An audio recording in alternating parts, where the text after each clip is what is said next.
단언컨대 세계 강대국들조차 포기한 땅이었습니다. 러시아 가스프롬이 왔습니다. 실사 이틀 만에 철수했죠. 중국 CNPC도 왔습니다. 나흘 만에 돌아갔습니다.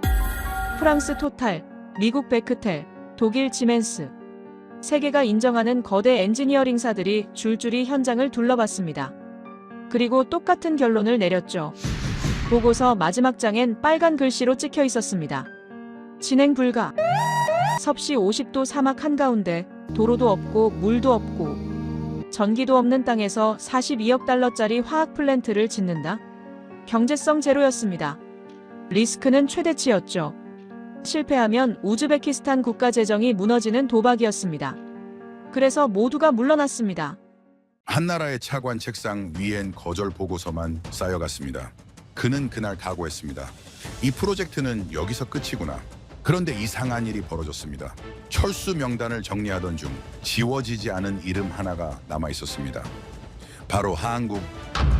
세계가 불가능이라 선언한 그 사막에 유일하게 남아있던 나라였습니다. 도대체 한국은 왜 이 지옥 같은 땅을 포기하지 않았을까요?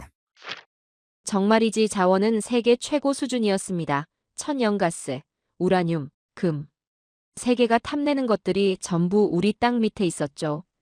그런데 제가 차관실 창밖을 내다봤을 때 보인 건 가동을 멈춘 공장들이었습니다. 일자리를 찾아 국경을 넘는 청년들이었죠. 저는 그날 깨달았습니다. 우리는 부자가 아니라 그냥 금광 위에 앉아 굽는 거지라는 걸. 제 소개를 먼저 하겠습니다. 저는 라시드 카리모프, 우즈베키스탄 에너지산업부 차관이었습니다. 2010년부터 2018년까지 이 나라의 에너지 정책을 총괄했죠. 협상 테이블에 앉았던 사람입니다. 계약서에 서명했던 사람이고요. 그리고 실패하면 모든 책임을 뒤집어 써야 했던 사람입니다. 차관에 임명된 첫날, 저는 국가자원평가서를 받았습니다. 천연가스 매장량 1조 6천억 입방미터. 세계 12위였죠. 우라늄 매장량 7만 톤, 세계 7위. 금 매장량 1,700톤. 숫자만 보면 축복이었습니다. 이론상으로는 중동 산유국 수준의 부국이 될 수 있었죠. 그런데 다음 장을 넘겼을 때 저는 숨이 막혔습니다. 1인당 국민소득 1,300달러. 국가 신용등급 최하위권. 청년 실업률 20%를 넘고 있었죠. 이게 대체 어떻게 된 겁니까? 자원은 넘치는데 국민은 가난하다? 설명이 안 됐습니다. 저는 산업보고서를 펼쳤습니다. 가스화학공장 없었습니다. 정유시설 낙후됐죠. 제조업 기반 전무했습니다. 우리가 하고 있는 건 단 하나였습니다. 땅에서 판에서 그대로 파는 것. 원자재를 원자재 그대로 수출하는 거였죠. 천연가스를 예로 들어보겠습니다. 우리는 1입방미터당 80달러에 팔 수 있는 가스를 12달러에 팔고 있었습니다. 왜냐고요? 가공을 못하니까요. 폴리에틸렌으로 만들 기술이 없었습니다. 폴리프로필렌으로 바꿀 설비가 없었죠. 그냥 가스 그대로 파이프에 넣어서 넘겼습니다. 이게 무슨 의미인지 아십니까? 다이아몬드 원석을 돌멩이 값에 파는 겁니다. 금광을 가지고 있으면서 흙만 파는 거죠. 저는 그 순간 이해했습니다. 아, 우리는 자원부국이 아니구나. 그냥 원료 창고일 뿐이구나. 더 끔찍한 건 이거였습니다. 이 구조가 바뀔 기미가 전혀 없었다는 겁니다. 공장을 짓자니 기술이 없었습니다. 기술을 배우자니 돈이 없었죠. 투자를 받자니 신용이 없었습니다. 완벽한 악순환이었습니다. 저는 창밖을 다시 봤습니다. 타슈켄트 외곽공단이었죠. 1980년대에 지어진 공장들이 녹슬어가고 있었습니다. 굴뚝에서 연기가 나오지 않았습니다. 주차장은 텅 비어 있었죠. 그 앞을 지나가는 청년들이 보였습니다. 가방을 메고 어디론가 떠나고 있었습니다. 통계를 확인했습니다. 매년 10만 명의 청년이 나라를 떠났습니다. 러시아로, 카자흐스탄으로 일자리를 찾아 국경을 넘었죠. 왜냐고요? 이 나라엔 미래가 없으니까요. 자원은 넘치는데 일자리는 없으니까요. 저는 그날 밤 보고서를 덮었습니다. 그리고 생각했습니다. 이 상태는 오래 못 간다고. 자원만 빠져나가고 기술은 남지 않는 구조, 이건 언젠가 폭발한다고. 문제는 제가 그 폭발을 막아야 하는 위치에 있다는 거였습니다. 이게 2010년 제가 차관이 됐을 때 마주한 우즈베키스탄의 현실이었습니다. 축복처럼 보이는 자원, 그러나 저주처럼 작동하는 경제. 저는 알고 있었습니다. 이 구조를 바꾸지 못하면 이 나라는 영원히 누군가의 원료 창고로 남을 거라는 걸. 그리고 그 변화는 제가 상상도 못한 방식으로 시작됐습니다. 문제는 자원만이 아니었습니다. 더 큰 문제는 우리가 이미 누군가의 손에 들어가 있었다는 겁니다. 2011년 저는 모스크바로 날아갔습니다. 가스프롬과의 계약 갱신 협상이었죠. 우즈베키스탄 천연가스의 70%가 러시아 파이프라인을 통해 수출되고 있었습니다. 계약서를 다시 써야 했습니다. 조건을 바꿔야 했죠. 협상장에 들어갔을 때 러시아 측 대표가 웃으며 악수를 청했습니다. 카리모프 차관 오랜만입니다. 친근했습니다. 그런데 테이블에 앉자마자 공기가 바뀌었죠. 저는 서류를 펼쳤습니다. 가격 재조정을 요청합니다. 현재 1입방미터당 12달러는 너무 낮습니다. 제 목소리는 침착했습니다. 국제 시세는 80달러입니다. 최소한 40달러는 받아야 합니다. 러시아 측 대표가 고개를 끄덕였습니다. 이해합니다. 그런데 카리모프 차관. 그가 웃었습니다. 파이프라인은 누가 갖고 있죠? 침묵이 흘렀습니다. 답은 명확했습니다. 러시아였습니다. 파이프라인, 저장시설, 운송 인프라. 전부 러시아 소유였죠. 우리가 가진 건 땅 밑에 가스뿐이었습니다. 대신 이렇게 하시죠. 그가 말을 이었습니다. 가격은 15달러로 올려드리겠습니다. 대신 30년 장기 계약으로 가시죠. 물량도 지금보다 20% 늘리시고요. 저는 계산했습니다. 15달러. 여전히 국제 시세의 5분의 1이었습니다. 30년 계약. 그 기간 동안 우리는 묶이는 겁니다. 저는 다른 카드를 꺼냈습니다. 기술 이전을 요구합니다. 제가 말했습니다. 가스 화학 플랜트 건설 기술, 폴리머 생산 기술. 이걸 함께 논의하고 싶습니다. 대표의 표정이 굳었습니다. 그건 별개 문제입니다, 차관. 그가 서류를 덮었습니다. 기술 이전은 수지가 맞지 않습니다. 투자 대비 리스크가 너무 큽니다. 그럼 공장 건설은 어떻습니까? 저는 물러서지 않았습니다. 합작 투자 형태로 우즈베키스탄 내에 가스 화학 단지를 지어주십시오. 검토는 가능합니다. 그가 대답했습니다. 그러나 그의 눈빛은 차갑했죠. 하지만 장담은 못합니다. 타당성 조사부터 해야 하니까요. 저는 알았습니다. 이건 거절이라는 걸. 정중한 말투로 포장된 거부였죠. 협상은 그렇게 끝났습니다. 가격은 3달러 올랐고 계약 기간은 30년으로 늘어났습니다. 기술은 오지 않았습니다. 6개월 뒤 저는 베이징에 있었습니다. 중국석 유천 영가스 집단 CNPC와의 협상이었죠. 우즈베키스탄 동부 가스전 개발건이었습니다. 이번에는 달라질 거라 생각했습니다. 중국 측 책임자가 제안했습니다. 파이프라인을 새로 깔겠습니다. 우즈베키스탄에서 중국까지 직통으로요. 물량은 연간 400억 입방미터. 어떻습니까? 좋았습니다. 러시아 의존도를 낮출 수 있는 기회였죠. 그런데 조건을 듣는 순간 저는 또 깨달았습니다. 가격은 1입방미터당 18달러입니다. 그가 말했습니다. 30년 장기 공급 계약이고요. 파이프라인 건설비는 우즈베키스탄이 50% 부담하셔야 합니다. 저는 물었습니다. 그럼 가공시설은요? 우리 땅에 정제시설이나 화학 플랜트를 함께 지을 수는 없습니까? 그건 경제성이 없습니다. 답은 똑같았습니다. 중국에서 가공하는 게 훨씬 효율적입니다. 차관께서도 아시지 않습니까? 규모의 경제라는 게 있습니다. 규모의 경제, 효율성, 리스크. 항상 같은 단어들이었습니다. 그리고 그 단어들 뒤에 숨은 진짜 의미를 저는 알고 있었습니다. 너희는 원료만 팔아라. 돈 되는 건 우리가 한다. 협상은 타결됐습니다. 중국으로 가는 파이프라인이 건설됐죠. 가스는 흘러갔습니다. 그러나 우즈베키스탄에 남은 건 아무것도 없었습니다. 기술도 공장도 일자리도 생기지 않았습니다. 저는 그때 처음으로 그 단어를 떠올렸습니다. 식민지. 19세기 식민지는 군대가 점령했죠. 21세기 식민지는 파이프라인이 점령합니다. 총이 아니라 계약서로 지배하는 겁니다. 우리는 자원을 갖고 있었지만 선택권은 없었습니다. 팔 수는 있지만 가격은 정할 수 없었죠. 수출은 하지만 부가가치는 남지 않았습니다. 이게 에너지 식민지의 정의였습니다. 2013년 여름, 저는 차관실로 돌아왔습니다. 책상 위엔 또 다른 보고서가 놓여 있었습니다. 청년 해외 유출 현황. 그 해에만 12만 명이 나라를 떠났습니다. 일자리가 없었으니까요. 미래가 없었으니까요. 저는 창밖을 봤습니다. 가스전에서 불길이 치솟고 있었습니다. 24시간 내내 타오르는 불이었죠. 그 불꽃 하나하나가 달러였습니다. 그런데 그 돈은 우리에게 오지 않았습니다. 파이프를 타고 국경 너머로 흘러갔죠. 저는 그날 결심했습니다. 이 구조를 깨야 한다고. 더 이상 원료만 팔아선 안 된다고. 우리 손으로 만들어야 한다고.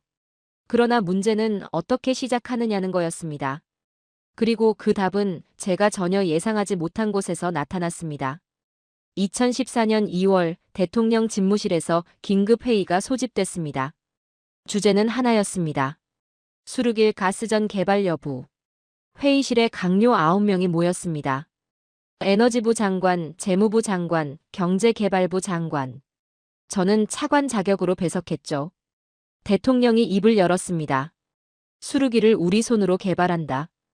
이게 가능하다고 보십니까? 침묵이 흘렀습니다. 아무도 먼저 말하지 않았죠. 저는 자료를 펼쳤습니다. 수르길 가스전 매장량은 1,800억 입방미터입니다. 카라쿰 사막 한가운데 위치해 있죠. 여름 기온 섭씨 50도, 겨울 영하 40도입니다. 도로가 없습니다. 전기가 없습니다. 물이 없습니다. 재무부 장관이 끼어들었습니다. 그래서 각하, 이건 불가능합니다. 우리 기술로는 할 수 없습니다. 그럼 외국 기업에 맡기자는 겁니까? 대통령이 물었습니다. 그게 현실적입니다. 경제개발부 장관이 고개를 끄덕였습니다. 러시아든 중국이든 기술 있는 쪽에 맡겨야 합니다. 저는 참고 있었습니다. 그러나 더 이상 참을 수 없었습니다. 그렇게 하면 또 똑같습니다. 제가 말했습니다. 원료만 빼가고 우리는 또 남는 게 없습니다. 그럼 차관, 대안이 있습니까?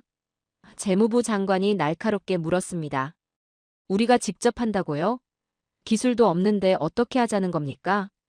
저는 대답했습니다. 배우면 됩니다. 기술 이전을 조건으로 걸면 됩니다. 아니면 우리 손으로 직접 짓는 겁니다. 회의실이 술렁였습니다. 미친 소리 하지 마십시오. 에너지부 장관이 손을 저었습니다. 그건 도박입니다. 실패하면 국가 재정이 무너집니다. 대통령이 저를 봤습니다. 카리모프 차관 확신이 있습니까? 저는 솔직하게 대답했습니다. 확신은 없습니다. 그러나 이대로는 안 됩니다. 우리는 50년째 원료만 팔고 있습니다. 이 구조를 깨지 못하면 우리는 영원히 이렇게 삽니다. 회의는 3시간 동안 계속됐습니다. 찬성과 반대가 팽팽했죠. 결국 대통령이 결정을 내렸습니다. 수르길 프로젝트를 진행한다. 단 조건이 있다. 해외 파트너를 반드시 찾아라. 기술 이전을 계약에 명시하고 우리 인력을 교육시켜라. 이건 단순 개발이 아니라 기술 자립 프로젝트다. 저는 그날부터 움직였습니다. 수르길 가스전 현장 실사를 준비했죠. 그리고 해외 엔지니어링사들에게 제안서를 발송했습니다. 3주 뒤 첫 번째 팀이 도착했습니다. 러시아 가스프롬 엔지니어 5명이었죠. 저는 그들을 헬기에 태웠습니다. 수르길까지는 차로 갈 수 없었습니다. 도로가 없었으니까요. 헬기가 착륙했을 때 러시아 팀장이 창밖을 봤습니다. 사막이었습니다. 끝없는 모래뿐이었죠. 그가 중얼거렸습니다. 여기서 플랜트를 짓는다고요? 현장 실사는 이틀 동안 진행됐습니다. 온도 측정, 집안 조사, 물류 동선 검토. 러시아 팀은 묵묵히 기록했습니다. 그러나 표정은 점점 어두워졌죠. 실사가 끝난 날 팀장이 저를 불렀습니다. 차관, 솔직히 말씀드리겠습니다. 그가 고개를 저었습니다. 이건 불가능합니다. 경제성이 전혀 없습니다. 건설비만 최소 50억 달러가 들 겁니다. 리스크가 너무 큽니다. 2주 뒤 중국 CNPC 팀이 왔습니다. 결론은 똑같았습니다. 환경이 너무 극단적입니다. 여름엔 장비가 과열되고 겨울엔 파이프가 얼어붙습니다. 추천하지 않습니다. 유럽 엔지니어링사도 왔습니다. 미국 컨설팅 회사도 왔습니다. 답은 전부 같았습니다. 불가능. 경제성 없음. 철수 권고. 보고서가 쌓여갔습니다. 모든 보고서 마지막 장엔 같은 문장이 적혀 있었습니다. 본 프로젝트는 진행 불가 판정. 저는 그 보고서들을 들고 다시 회의실에 들어갔습니다. 강요들이 저를 봤습니다. 그래서 카리모프 차관, 재무부 장관이 물었습니다. 세계 최고 기업들이 전부 불가능하다고 했습니다. 이제 포기하시겠습니까? 저는 보고서를 탁자 위에 내려놨습니다. 포기하지 않습니다. 제 목소리는 떨리지 않았습니다. 다른 파트너를 찾겠습니다. 누굽니까? 에너지부 장관이 비웃었습니다. 러시아도 안 된다는데 중국도 안 된다는데 도대체 누가 이걸 하겠습니까? 저는 대답하지 못했습니다. 사실 저도 몰랐습니다. 그러나 한 가지는 확실했습니다. 여기서 멈추면 우리는 영원히 원료 수출국으로 남는다는 것. 그날 밤 저는 사무실에 혼자 남았습니다. 창밖으로 타슈켄트 불빛이 보였습니다. 저는 생각했습니다. 이 선택이 실패하면 모든 책임은 제 이름으로 남습니다. 국가 예산을 낭비한 차관. 불가능한 도박을 강행한 무능한 관료. 그런데 이상했습니다. 저는 두렵지 않았습니다. 오히려 더 확신이 들었죠. 이 길이 맞다고. 그리고 일주일 뒤 제 책상 위에 한 장의 제안서가 도착했습니다. 한국에서 온 것이었습니다. 한국 컨소시엄 제안서였습니다. SK건설, GS건설, 현대엔지니어링 공동 제안이었죠. 저는 제안서를 펼쳤습니다. 제목에 적힌 단어 하나가 제 눈을 붙잡았습니다. 기술 이전. 저는 즉시 회신했습니다. 2주 뒤 한국팀 7명이 도착했습니다. 다음 날 새벽, 우리는 헬기에 올랐습니다. 수르길까지 2시간 거리였죠. 헬기가 사막 위를 날았습니다. 아래로 끝없는 모래만 보였습니다. 길도 마을도 전봇대 하나 없었습니다. 착륙 지점에 도착했을 때 모래 폭풍이 불었습니다. 헬기 문이 열렸고 뜨거운 공기가 밀려 들어왔죠. 온도계는 섭씨 48도를 가리켰습니다. 한국 팀이 내렸습니다. 잠시 멈춰 섰습니다. 사방이 사막이었습니다. 지평선까지 모래뿐이었죠. 아무것도 없었습니다. 저는 기다렸습니다. 이제 그들도 말할 겁니다. 러시아 팀처럼 중국 팀처럼 불가능합니다 라고. 그런데 한국 팀장이 가방에서 지도를 꺼냈습니다. 펼쳤습니다. 그리고 팀원들에게 구역을 나눠줬죠. 말이 없었습니다. 바로 흩어졌습니다. 현장 실사가 시작됐습니다. 집안 조사, 온도 측정, 풍속 기록. 그들은 묵묵히 움직였습니다. 메모만 했습니다. 불평은 없었죠. 3일 전 이 자리엔 러시아 팀이 있었습니다. 현장 도착 2시간 만에 팀장이 고개를 저었죠. 경제성이 없습니다. 보고서 마지막 장엔 선명하게 적혀 있었습니다. 리젝트. 중국 팀은 더 빨랐습니다. 하루 만에 결론을 냈습니다. 환경이 극단적입니다. 추천하지 않습니다. 역시 같은 단어였습니다. 리젝트. 유럽 엔지니어링사도 왔었습니다. 미국 컨설팅 회사도 왔었죠. 답은 전부 같았습니다. 제 책상 위엔 거절 보고서가 쌓여 있었습니다. 그런데 한국 팀은 달랐습니다. 첫날, 그들은 새벽 5시에 움직이기 시작했습니다. 해가 뜨기 전에 작업했죠. 정오가 되면 멈췄습니다. 너무 뜨거웠으니까요. 그리고 오후 4시 다시 나갔습니다. 둘째 날, 온도가 영하로 떨어졌습니다. 하루 만에 50도 이상 차이가 났죠. 다른 팀들은 이 대목에서 포기했었습니다. 그런데 한국 팀은 방한복을 꺼내 입었습니다. 그리고 다시 나갔습니다. 저는 지켜봤습니다. 그들은 계산하지 않았습니다. 평가하지 않았죠. 그냥 기록했습니다. 측정했습니다. 데이터를 모았습니다. 셋째 날 오후 모래폭풍이 몰아쳤습니다. 시야가 10m도 안 보였죠. 저는 철수 명령을 내리려 했습니다. 그런데 한국팀은 텐트 안에 들어가 있었습니다. 폭풍이 지나가길 기다리고 있었습니다. 도망가지 않았습니다. 실사가 끝났습니다. 마지막 날 저녁 한국 팀장이 제게 다가왔습니다. 그의 얼굴은 햇볕에 그을려 있었습니다. 손엔 물집이 잡혀 있었죠. 그가 짧게 말했습니다. 보고서는 2주 안에 보내드리겠습니다. 저희가 하겠습니다. 저는 물었습니다. 왜 당신들은 하겠다고 합니까? 다른 회사들은 전부 거절했습니다. 그가 잠시 생각했습니다. 그리고 답했습니다. 우리도 한때 불가능한 일을 했습니다. 그래서 압니다. 시작하면 길이 보인다는 걸. 헬기가 떴습니다. 한국 팀이 떠났습니다. 저는 사막에 남았습니다. 바람이 불었습니다.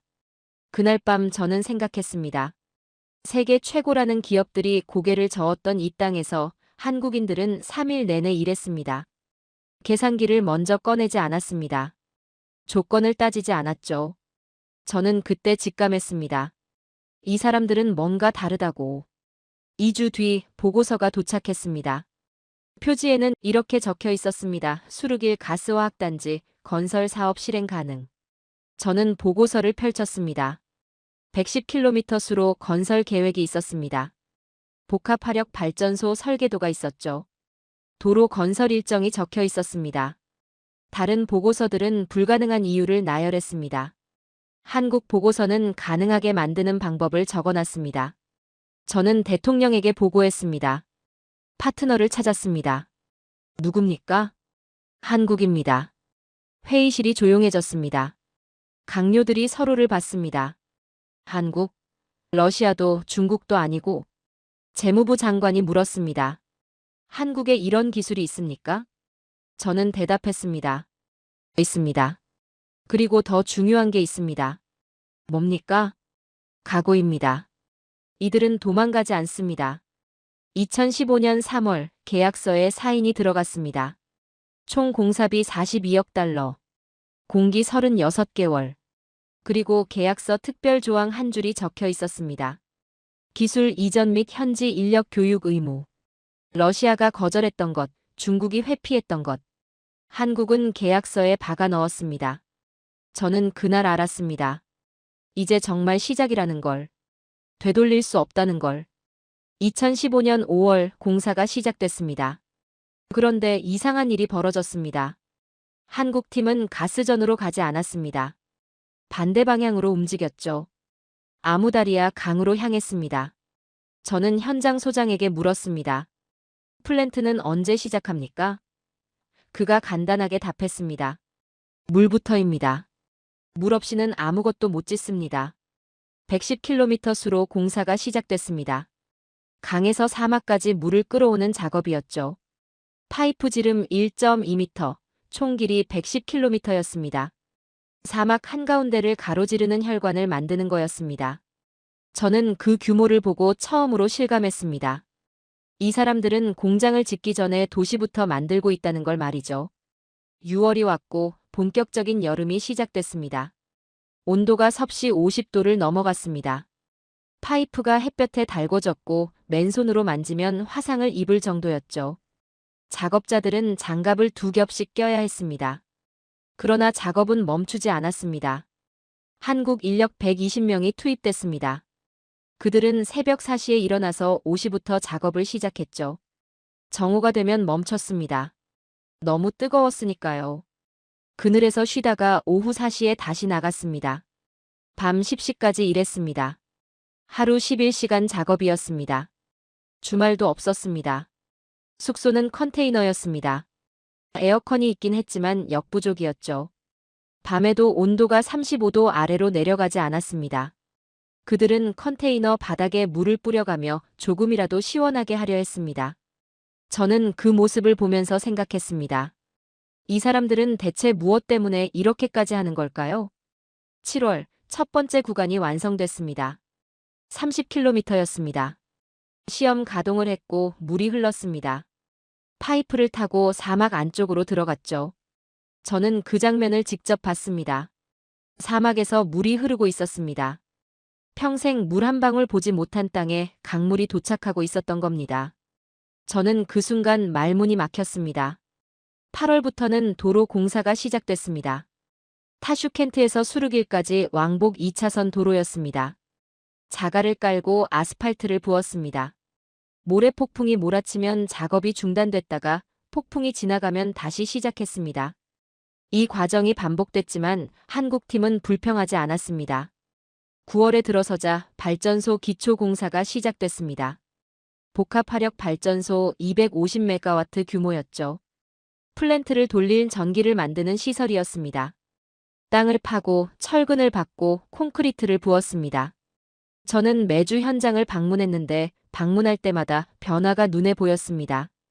지난주엔 없던 건물이 서 있었고 지난달엔 없던 도로가 뚫려 있었습니다.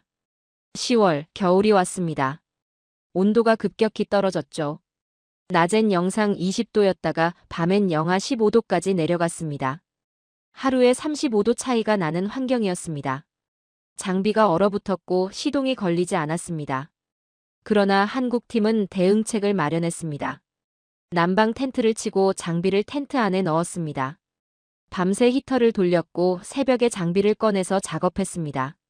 11월에는 눈까지 내렸습니다. 사막에 눈이라니 저는 믿을 수 없었습니다. 30년 만에 처음 보는 광경이었죠. 모래 위에 하얀 눈이 쌓였습니다. 그러나 공사는 멈추지 않았습니다. 현장 소장이 한 말이 기억납니다. 일정을 지켜야 합니다. 그게 전부였습니다. 변명도 없었고 핑계도 없었습니다. 12월 어느 날 저는 현장 식당에 들렀습니다. 한국 작업자들이 도시락을 먹고 있었습니다. 뚜껑을 열었을 때 바람에 모래가 날아들어와서 밥 위에 앉았습니다. 그들은 모래를 털어내고 그냥 먹었습니다. 불평 한마디 없이 말이죠. 저는 그 모습을 보고 돌아섰습니다. 뭐라 말할 수가 없었습니다. 2016년 3월 수로가 완성됐습니다. 110km 전 구간이 연결됐습니다. 본격 통수식이 열렸고 밸브를 열었습니다. 물이 흘렀습니다. 강에서 출발한 물이 2시간 만에 수르길에 도착했습니다. 사막에 물탱크가 채워졌습니다. 처음으로 이 땅에 담수가 도착한 겁니다. 저는 그 물을 손으로 떠서 마셨습니다. 차갑고 깨끗했습니다. 한국 기술자 한 명이 제 옆에서 말했습니다. 이제 시작입니다. 그 말이 맞았습니다. 도로가 뚫렸고 물이 왔고 전기가 들어왔습니다. 이제 이곳은 더 이상 사막이 아니었습니다. 공사 현장이었습니다. 4월부터 플랜트 기초 공사가 본격화됐습니다. 땅을 평탄화하는 작업이 시작됐는데 면적이 60만 제곱미터였습니다. 서울 여의도 공원 200 크기였죠. 불도저가 움직이고 굴착기가 땅을 파고 덤프트럭이 흙을 날랐습니다.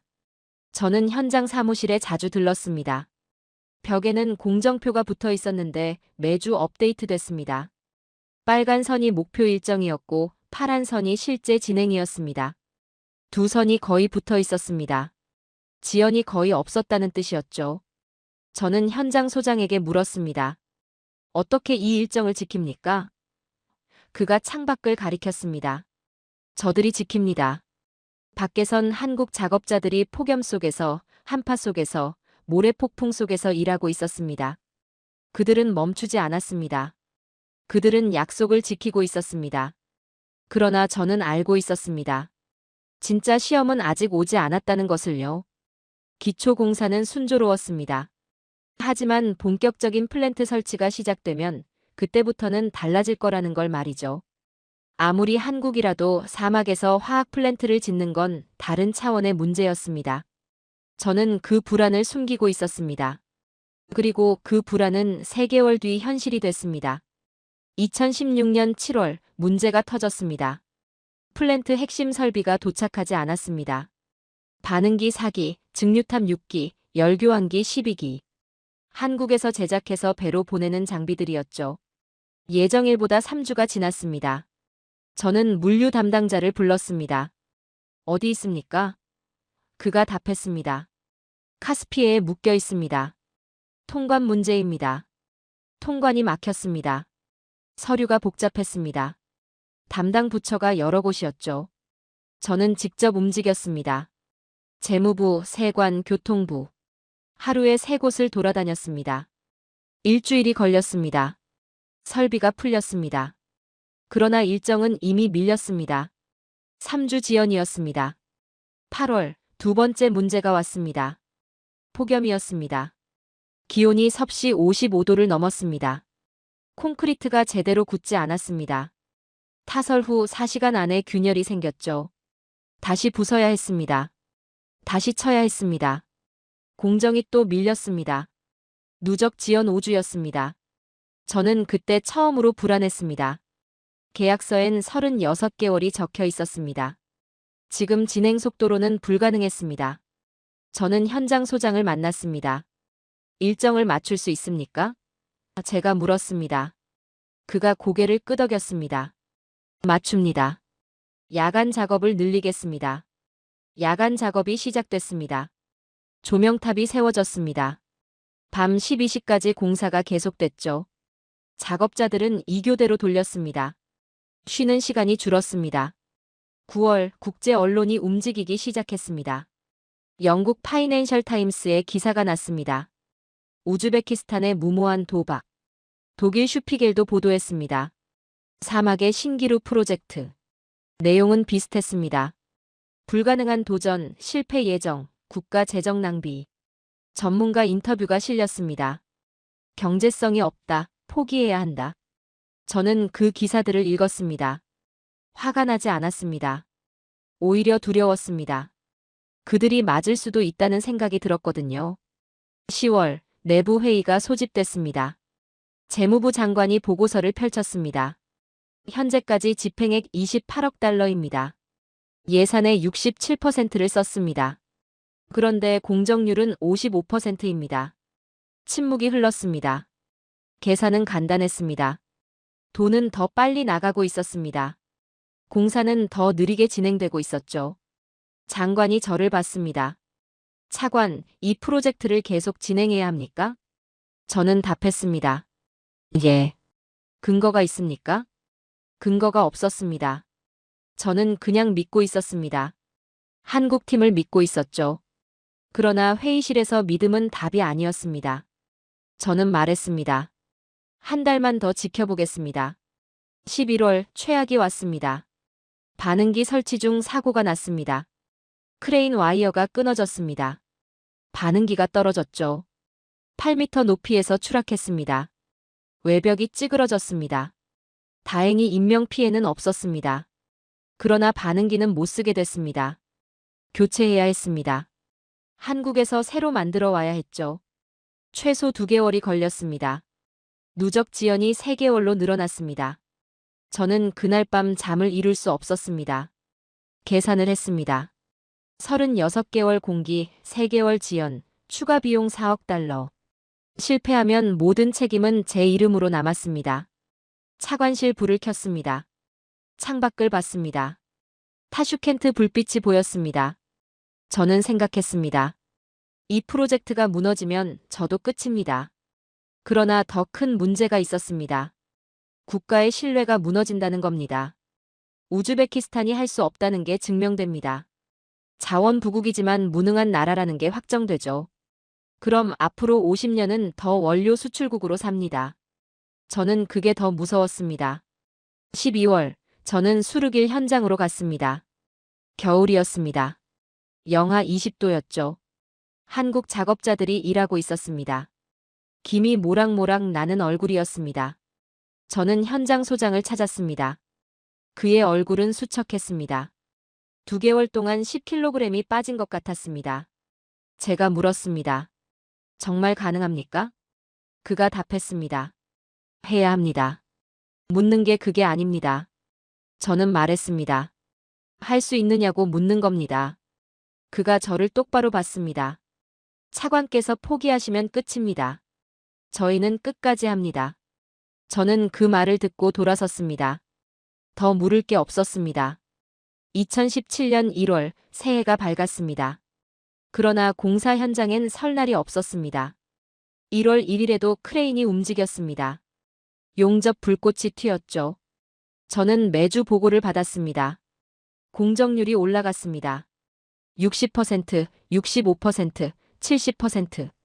느렸지만 멈추지 않았습니다. 한국팀은 일정을 포기하지 않았습니다.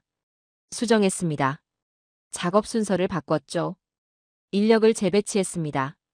그러나 후퇴하지 않았습니다. 저는 그때 깨달았습니다.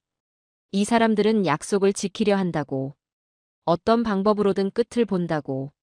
그리고 그 믿음이 맞았는지는 곧 증명될 예정이었습니다. 2017년 8월, 드디어 그날이 왔습니다. 시운전 날짜였습니다. 새벽 4시, 저는 수르길 제어실에 들어갔습니다. 벽면 가득 모니터가 켜져 있었습니다. 압력계, 온도계, 유량계. 숫자들이 깜빡이고 있었죠. 한국 기술자 12명이 자리에 앉아 있었습니다.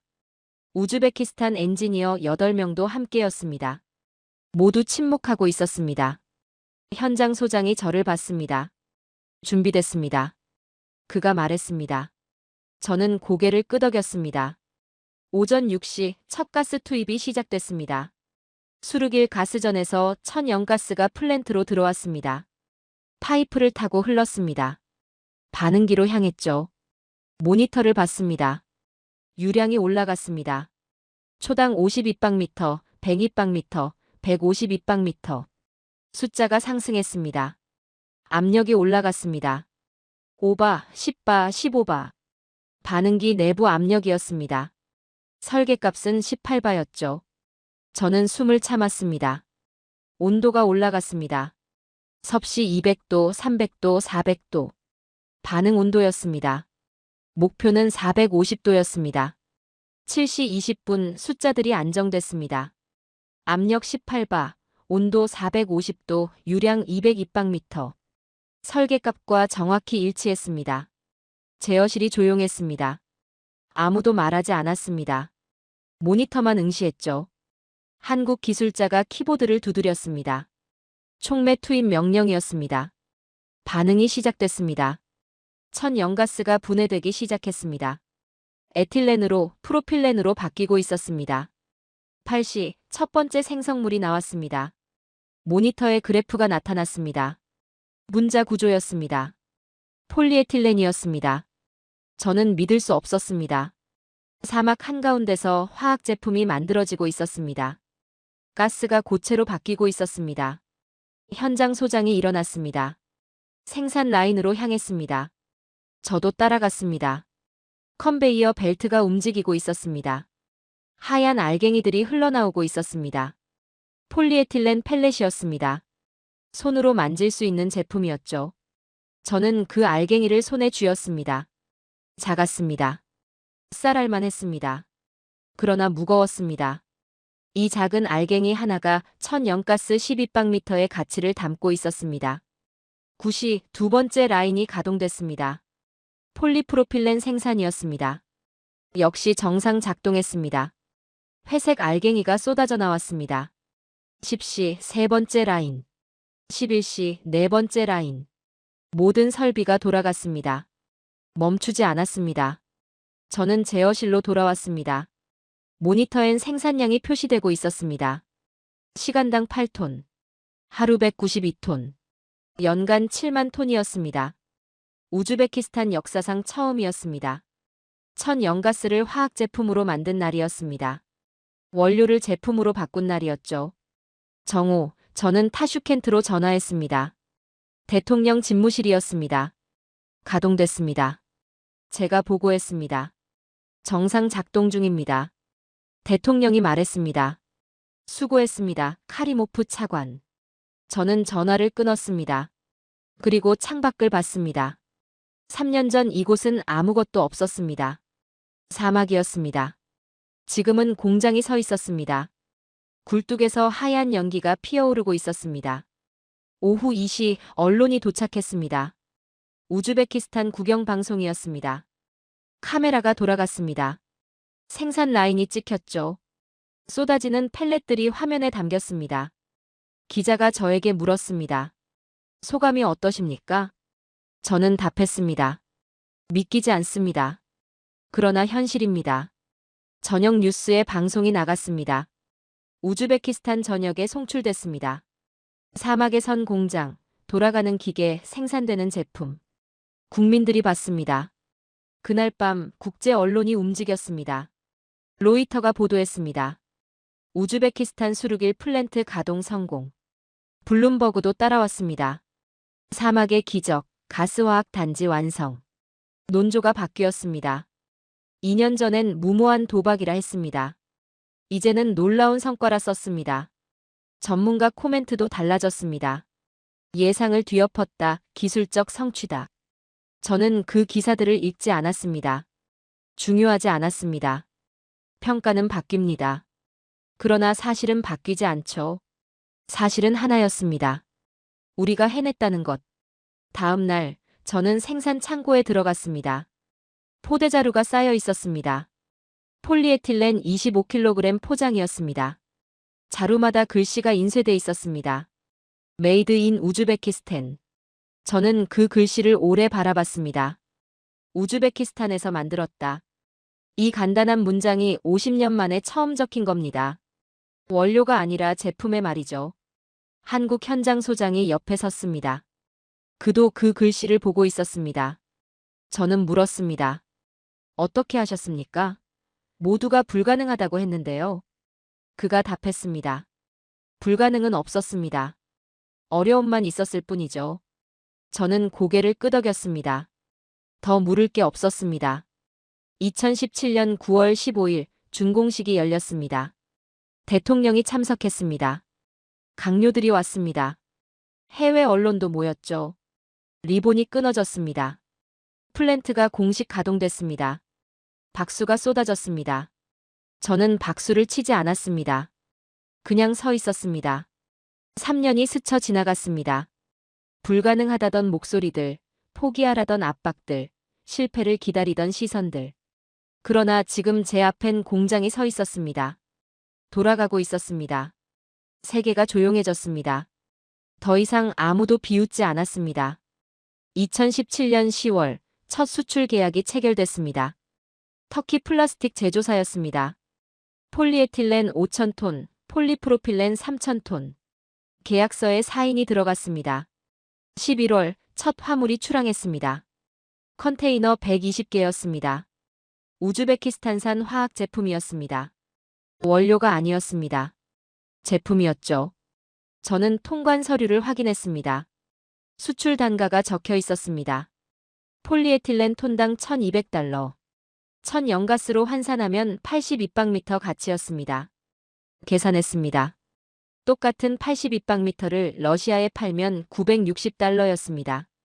그런데 가공해서 팔면 $1,200였죠. 차이는 $240, 25% 증가였습니다. 이게 부가가치였습니다. 이게 우리가 50년 동안 놓친 돈이었습니다.